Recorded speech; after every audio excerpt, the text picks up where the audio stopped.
Baik, materi kita kali ini kita akan mulai men-tracing font yang sudah kita buat secara manual kemarin ke digital, dan sebelum itu kita terlebih dahulu membuat layout untuk area kerja kita, dimana di sini saya sudah sediakan satu contoh sketsa yang akan kita tracing. Nah, sebelum kita memasukkan sketsa ini, lebih baiknya kita membuat dokumen yang terlebih dahulu dengan cara memilih tombol new di sini atau dari file new. Nah, kita coba setting ukuran width dan height-nya itu 100 x 100 mili. Kemudian pastikan rendering resolution itu 300 dpi. Oke, kalau sudah seperti ini kita pilih oke. Nah, kemudian kita akan dihadapkan dengan satu area kerja yang persegi ya, persegi. Nah, ini kita atur dulu untuk X height-nya, cap height, dan lain-lain. Nah, untuk mengatur ukuran, untuk kita awalnya akan atur untuk yang huruf kapital atau yang uppercase. Nah, untuk uppercase dalam contoh ini nanti akan berbeda dengan kondisi font kita masing-masing. Nah, ini saya contohkan untuk uppercase itu yang akan saya buat ini lebarnya adalah 80% dari tinggi hurufnya ya, untuk cap height. Nah, kemudian nanti untuk yang X height-nya adalah 70% dari tinggi cap height-nya. Nah, untuk mengaturnya itu kita buat dulu layoutnya. Kita boleh pakai rectangle untuk membantu kita. Kita buat rectangle sembarang dulu di sini. Kemudian kita atur ukurannya menjadi sebesar lembar kerja kita, yaitu 100 x 100 mili. Oke. Nah, kemudian kita posisikan dia di tengah-tengah dokumen. Oke, ini kita sudah punya panduan untuk baseline dan cap height. Nah, sekarang kita butuh panduan untuk lebar daripada ukuran uppercase-nya. Nah, lebar dari uppercase tadi adalah 80% dan tinggi dari X height-nya adalah 70%. Nah, kita butuh satu rectangle lagi untuk membantu kita. Kita buat rectangle dengan tinggi 70% dan lebarnya itu 80%. Ya. Nah, kenapa tadi saya buatnya itu ukurannya 100 x 100 mili? Karena akan mempermudah kita dalam menghitung persentase tinggi dan lebar hurufnya. Karena 100 mili kita ibaratkan saya 100%, 80 mili kita ibaratkan dengan 80%, dan seterusnya nanti. Oke, ini kita hit enter. Kemudian kita posisikan di sebelah sini. Oke. Nah, ini kita sudah punya tinggi untuk X height-nya itu adalah 70% dan lebarnya untuk huruf kapital atau uppercase-nya itu adalah 80%. Nah, kemudian dari sini kita bisa dapatkan untuk tinggi daripada askendernya. Nih, kalau ini 70 dan ini 100, berarti otomatis untuk askendernya adalah 30%. Nah, jadi kita buatkan satu kotak lagi untuk jadi pembantu kita dalam membuat diskender. Nah, harusnya askender dan diskender itu umumnya, lazimnya ukurannya sama. Jadi kita buatkan setinggi askendernya itu tadi. Berarti di sini untuk tingginya itu adalah 30 mm atau 30%. Oke. Nah, masalah lebarnya itu tidak masalah karena nanti kita cuma mau ngambil tingginya saja. Oke, nah kita sudah punya panduan di sini. Ini untuk cap height atau askender. Ini ada X height. Kemudian di sini ada baseline dan ada diskender. Nah, kemudian kita kalau mau membuat ukuran huruf yang lowercase itu kan lebarnya bisa jadi lebih kecil daripada lebar daripada uppercase-nya. Nah, nanti untuk yang di ukuran huruf yang lowercase ini kita setting aja lebarnya ini sesuai dengan lebar huruf lowercase kita. Nah, jadi biasanya lazimnya itu lowercase itu di sekitaran 60%. Tadi kalau kita buat ini 80, berarti lebarnya itu kita buatkan jadi 60. Nah, oke. Sampai di sini. Kemudian kotak-kotak pembantu ini kalau kita biarkan bakal jadi penghalang yang akan mengganggu kita. Nah, jadi kotak-kotak ini kita gantikan dengan grid dari ruler ini. Kita ambil, kita tarik aja dari ruler ini, klik, tarik, oke, sampai semua grid ini terisi. Oke, nah ini kita sudah punya untuk grid kita. Nah, kemudian grid kanan kirinya kita buatkan juga. Oke, nah kalau kita sudah punya grid dari ruler ini, kotak-kotak pembantunya boleh kita hapus. Oke, nah sudah kita hapus, berarti kita di sini sudah punya cap atau scanner. Ya, ini pembantunya. Kemudian di sini kita punya X-Hack.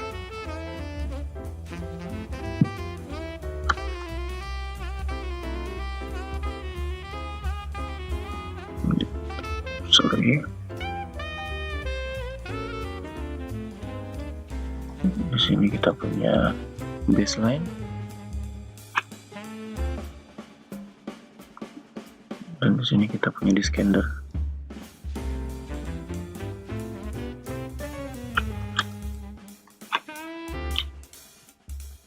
Oke, nah ini sesuai dengan materi kita dulu di tipografi 1. Oke, kalau kita sudah punya panduan-panduan ini, kita bisa ambil sketsa kita. Saya contohkan yang ini, kita drag, masukkan aja ke lembar kerja kita.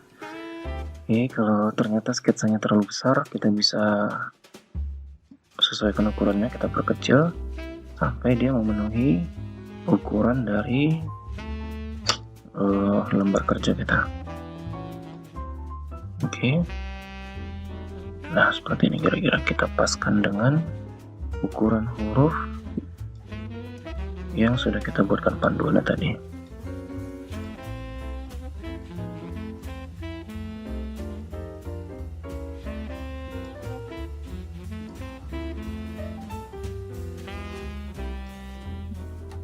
Oke, coba ini kita tracing dulu.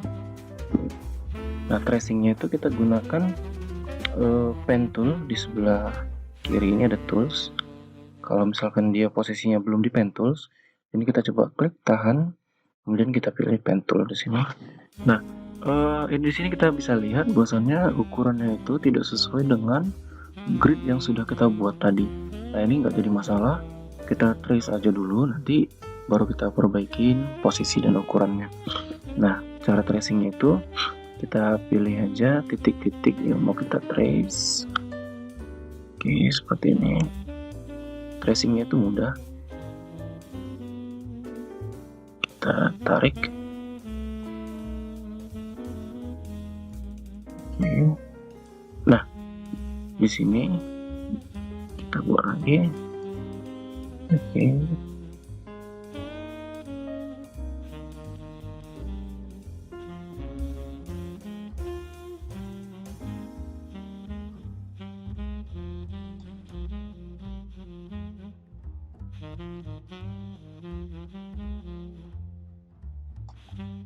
Oke, satu bagian, kemudian yang bagian ini.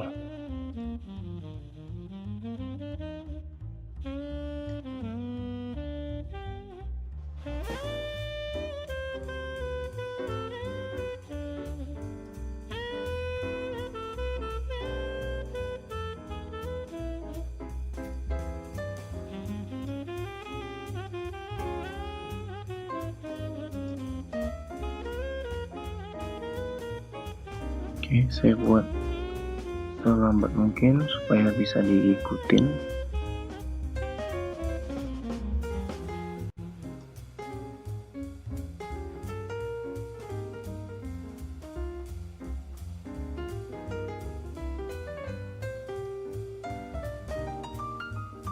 Nah, ini sekedar contoh, jadi saya tidak akan membuatnya sepresisi mungkin, tetapi nanti untuk pengerjaan tugas kita diupayakan untuk membuatnya itu presisi ya, supaya hasilnya nanti bagus.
Oke, proses tracingnya sudah selesai. Untuk huruf A, kita boleh hapus sketsanya. Oke, kira-kira seperti ini. Nah, kalau misalkan di beberapa bagian, di beberapa titik, atau istilahnya node, ini ada yang masih tidak rapi potongannya, bersudut, sementara kita maunya dia mulus. Nah, ini kita pilih tools yang shape tools sebelah sini, sebelah kiri ini, atau shortcut itu F10. Kemudian kita blok ya, blok node yang mau kita perbaiki, dan kita pilih smooth node di sini. Oke. Nah, tapi kalau masih belum juga, ini bisa kita perbaiki manual dengan cara menarik-narik anak-anak panahnya di sini. Ini sampai dia benar-benar kelihatan mulus. Oke. Nah, kalau misalkan sudah dirasa bagus, kita kasih warna ya, karena kita mau buat font. Jadi kita cuman kenal yang namanya hitam di sini. Nah, di sini ada palet ya. Ini mungkin beda Corel Draw-nya versinya. Ini posisi paletnya kadang ada yang di sebelah kanan, kadang ada yang di bawah. Tapi posisi palet ini bakal kelihatan lah, karena di sini kan pilihan warna ya, kecuali yang butuh warna. Oke. Nah, kita pilih hitam di sini, black. Nah, di sini kita perhatikan hitamnya tuh tidak hitam yang maksimal ya, ada kelihatan seperti agak kecoklatan. Nah, kita coba buka di sebelah sini, sebelah kanan di sini ada panel object properties, atau kalau tidak ada, pilih window, kemudian workspace ya, di bawahnya workspace itu ada docker. Nah, kemudian kita bisa pilih object properties di sini. Kita buka object propertiesnya dan kita pilih warnanya di sini. Ya, kita turunkan ke bawah lagi. Ya, jadi lebih hitam. Oke. Nah, kemudian yang lain ini kita kasih warna hitam juga. Oke. Nah, sekarang kita mau tempatkan ataupun mau atur posisinya supaya mendekati ukuran yang kita buat tadi.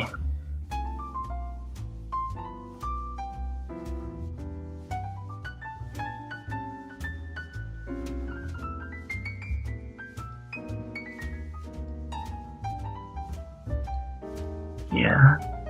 Nah, terkadang di sini kendalanya kita agak kesulitan dalam mengatur posisi ukurannya ini, karena waktu kita membuat sketsanya itu dia tidak menggunakan ukuran-ukuran yang presisi.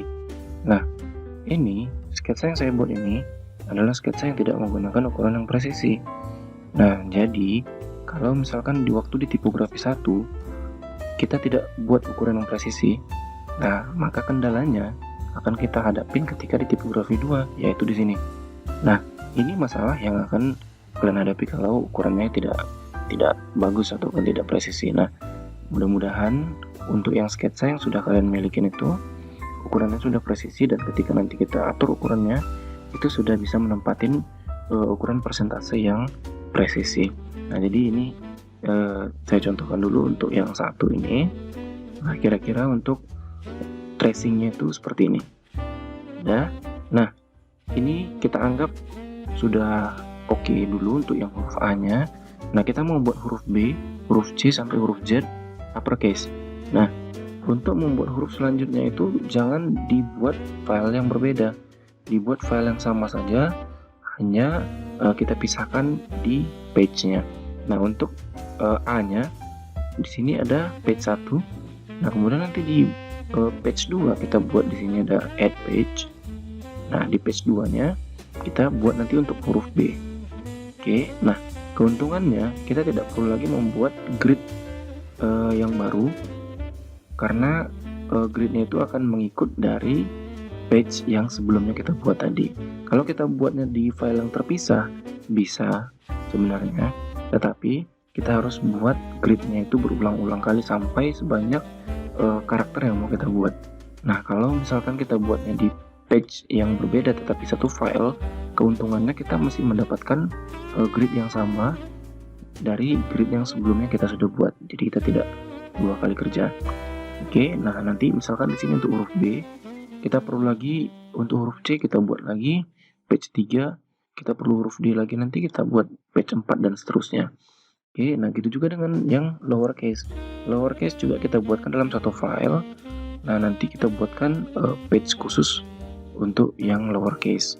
Oke, nah kira-kira untuk materi tracingnya saya rasa tracing awal sampai di situ dulu. Nanti untuk kemudian diekspor itu nanti akan saya buatkan materi lagi khusus, dan itu memang harus kita perhatikan ukuran fontnya supaya nanti dia bisa sesuai dengan ukuran font asli. Oke, terima kasih.